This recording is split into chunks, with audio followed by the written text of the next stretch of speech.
Coucou tout le monde, ici c'est Ninogame, on se retrouve pour un nouvel épisode et pour le dernier de l'histoire numéro 1 avec Reiji et Odo, la fin heureuse.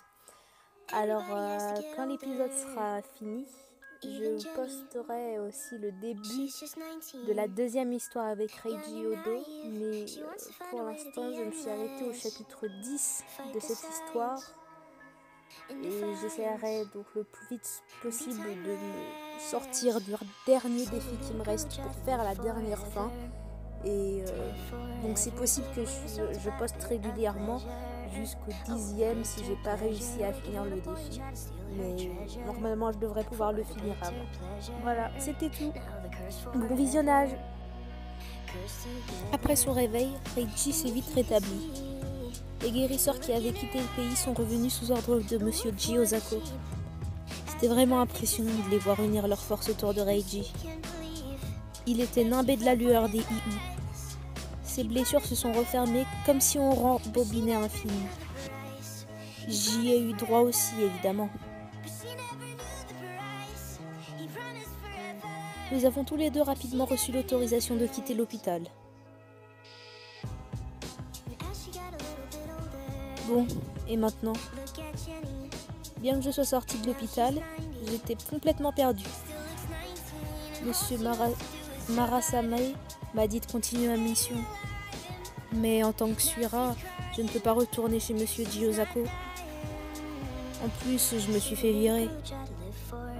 Et alors que j'allais rentrer à mon appartement, une voix retentit derrière moi. Tu vas où? Où? Ben... La voiture est là, viens. Hein? Comment ça, viens? Tu viens avec nous, c'est normal, non? Venir avec vous? Je me suis précipitée derrière Reiji qui venait de me tourner le dos et se diriger vers la voiture. Cette voiture va chez Monsieur Jiozako? Oui.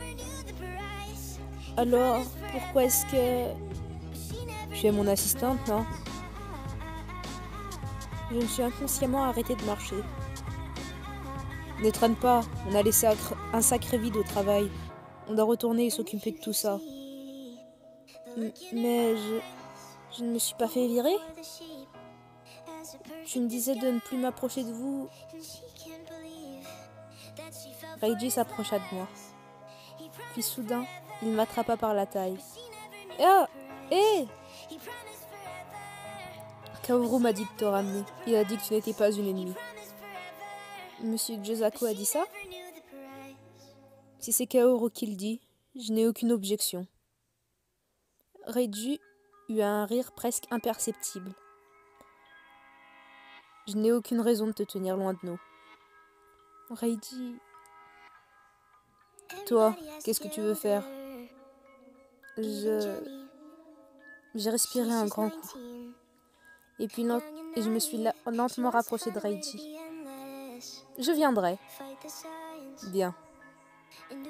Nous avons alors commencé à marcher côte à côte. C'est la première fois que nous marchions ensemble aussi harmonieusement. Une fois de retour à la propriété de Monsieur Jiozako, j'étais donc en mission d'infiltration. En réalité, ce n'était pas vraiment une infiltration vu que Monsieur Jiozako pouvait lire dans mes pensées. Il se trouve que la volonté de Monsieur Jiozako de me faire revenir était en adéquation avec les ordres de Monsieur Murasame. Est-ce que je vais rester ici désormais? Par une journée ensoleillée, Witch, on a une mission.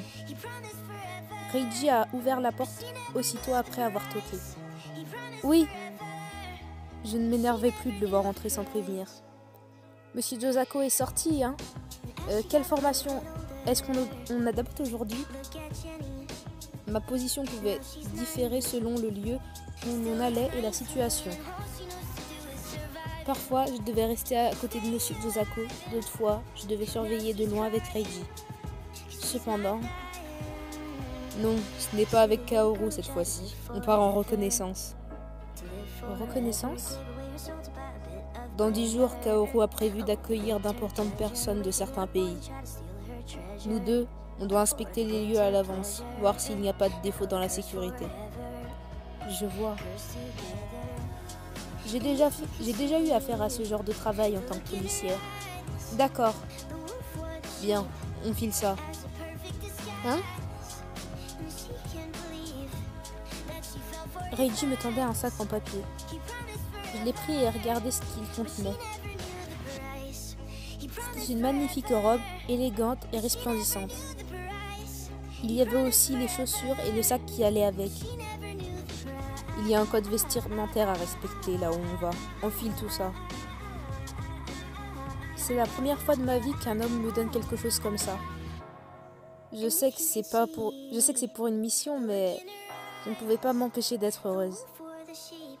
Elle est superbe. J'ai doucement caressé le tissu. Elle te plaît pas? Hein? J'ai relevé la tête surprise. Reiji regardait ailleurs d'un air déçu. Je voulais prendre quelque chose qui t'allait bien, mais bon. C'est toi qui l'as choisi? C'est la première fois que je dois acheter une robe pour une femme. Reiji faisait la moue. Si elle n'est pas à ton goût, je vais la rendre. Il tendit la main pour me reprendre la robe. Ah, attends, ne la prends pas. J'ai attrapé sa main. Je croyais qu'elle te plaisait pas. Au contraire, elle est tellement belle que je ne savais pas quoi dire. Merci beaucoup. J'ai déplié la robe et l'ai posée contre mon corps. C'est la première fois que je me permets quelque chose comme ça. Ça ne fait pas bizarre? Reiji plissa les yeux comme si quelque chose l'éblouissait. Comme je l'imaginais, ça te va vraiment bien. Reiji. Waouh! C'est aussi la première fois que je travaillais en robe. Voici votre mousse de foie gras accompagnée de figues. J'avais le souffle coupé en voyant ces plats aux allures d'œuvres d'art défiler sous mes yeux. Avant de vivre chez Monsieur Josako, je trouvais que même les plats préparés du supermarché et des fast-food étaient chers. J'ai déjà lu des livres sur la manière à table, mais bon. J'ai jeté un coup d'œil vers Reiji. Il découpait lentement le foie gras dans son assiette avant de le porter à sa bouche. Il est élégant. L'air sophistiqué, il faisait ça naturellement. Quoi? Mange. Il me regardait de son œil gauche. Je t'ai dit qu'il s'agissait d'une mission de reconnaissance. Mange tout, faut aussi voir ce que vaut la nourriture. Oui, bon appétit. J'ai coupé la mousse de foie gras et l'ai portée à ma bouche. Waouh! C'était une saveur toute nouvelle pour moi. La mousse fondait sous le palais tandis que la saveur se répandait dans ma bouche. C'est délicieux. Vraiment? Reiji sourit. Tant mieux. Dès l'instant où j'ai croisé le regard de Reiji en train de sourire, mon cœur s'est emballé. Je suis heureuse. Je le pensais sérieusement. J'ai l'impression que je vais fondre sur place. Mon cœur bat la chalamade. Reiji, il me plaît vraiment. Je me le suis répété. Cet homme me plaît. Après le restaurant, nous sommes allés évaluer la qualité du théâtre, puis avons profité d'une croisière. On dirait vraiment un rendez-vous amoureux. Bien habillés, à goûter au luxe en compagnie de Reiji, c'était là notre mission. J'ai compris, c'est une mission. Oui, une mission, notre travail, notre devoir. Je ne cessais de me le répéter. Si je ne le faisais pas, je risquais de me faire des films. Reiji s'est alors tourné vers moi, le visage respirant l'affection. Un problème? Hein? Tu me serres le bras tout d'un coup. Tu es fatigué? Ah! J'avais enfoncé mes doigts dans son bras sans même m'en rendre compte. Comme pour m'accrocher à lui. Pardon.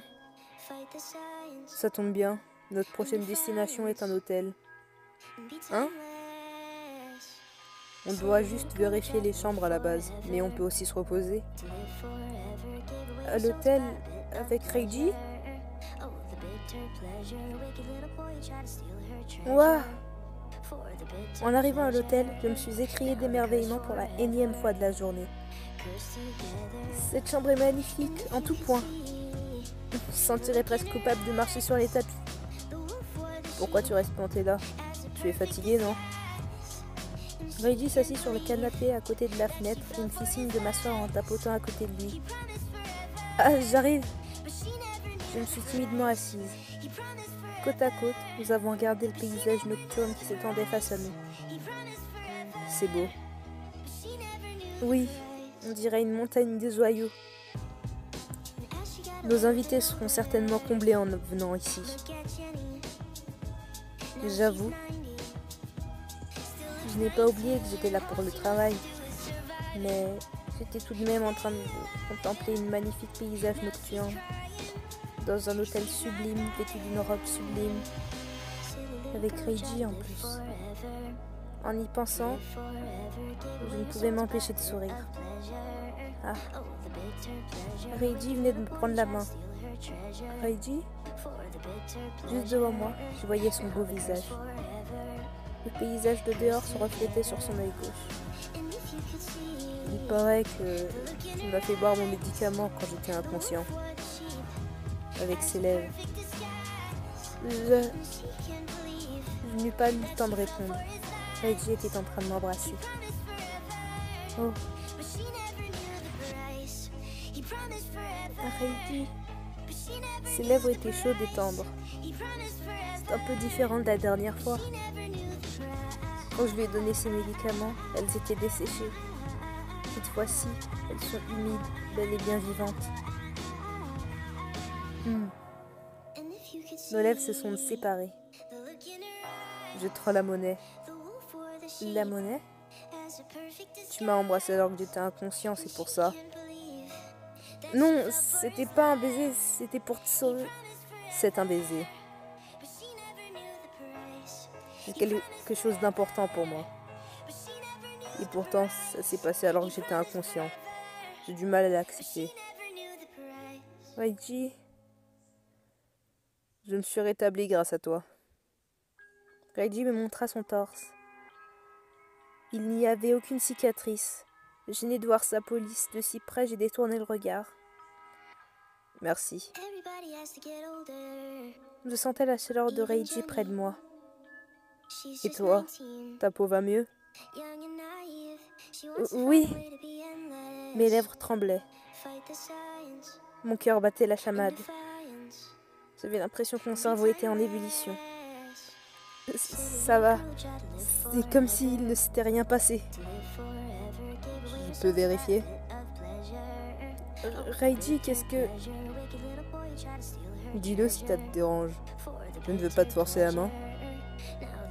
Je ne veux pas qu'une fille qui compte pour moi me mette à... Je ne veux pas qu'une fille qui compte pour moi se mette à me détester. Je me suis complètement détendue. D'accord. J'ai fermé les yeux et je me suis abandonnée à Reiji. Tu peux vérifier. Oui.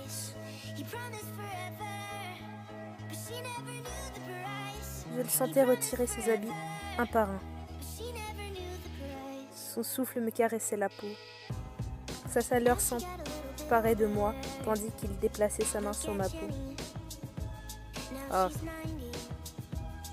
Reiji par là. Pendant mon sommeil, j'ai rêvé de ça des centaines de fois. C'est comme si ce rêve continuait en ce moment même.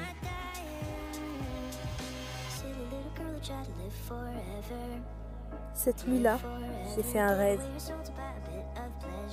Ah! Je n'arrive pas à bouger. Où suis-je? J'étais immobilisée sur un lit. J'avais beau essayer de me lever, je n'y arrivais pas. Cette sensation, c'est comme l'autre fois, dans la chambre d'hôpital, lorsque M. Chosako m'interrogeait en m'empêchant de bouger avec son pouvoir. Monsieur Josako. Je pensais qu'il me laisserait rester avec eux tout en sachant que je suis une Shura. Je pensais qu'on pourrait résoudre nos problèmes ensemble, main dans la main. Moi, qui y croyais. C'est alors que j'ai senti quelqu'un s'approcher. En regardant dans cette direction, j'ai aperçu une silhouette noire. Ah! Un homme qui m'était familier me regardait. Un air ténébreux, le regard noir. Si je me souviens bien, il s'agit de Narisa Wataaki. C'est le demi-frère de Monsieur Josako. Sa bouche se déforma en un rictus cruel. À peine eus-je le temps de le voir tendre la main, qu'il m'agrippait violemment au niveau de la poitrine. Qu'est-ce qu'il compte faire? Ah. Narisa ricanait en plissant les yeux. Deviens mienne, femme de Shura.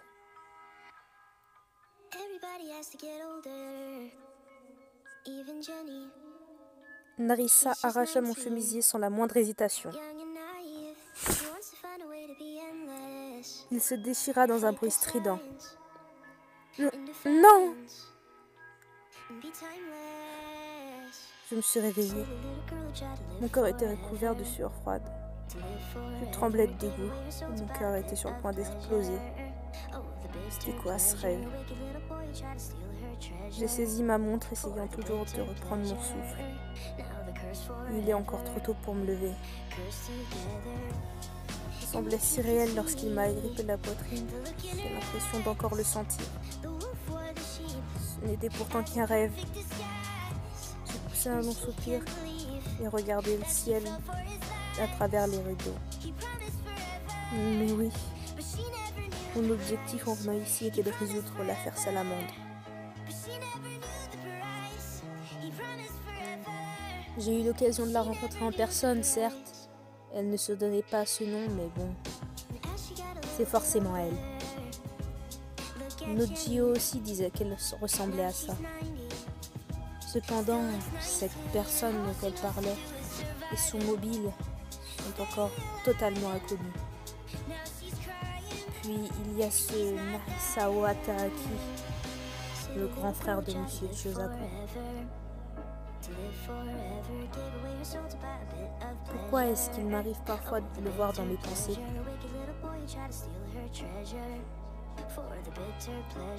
Fin de l'histoire 1, à suivre. Voilà, donc ça sera tout pour cette vidéo. Merci d'avoir suivi l'histoire 1 de Reiji Odo. Je vais essayer de vite finir l'histoire 2 comme je l'ai dit et je la posterai dès que possible.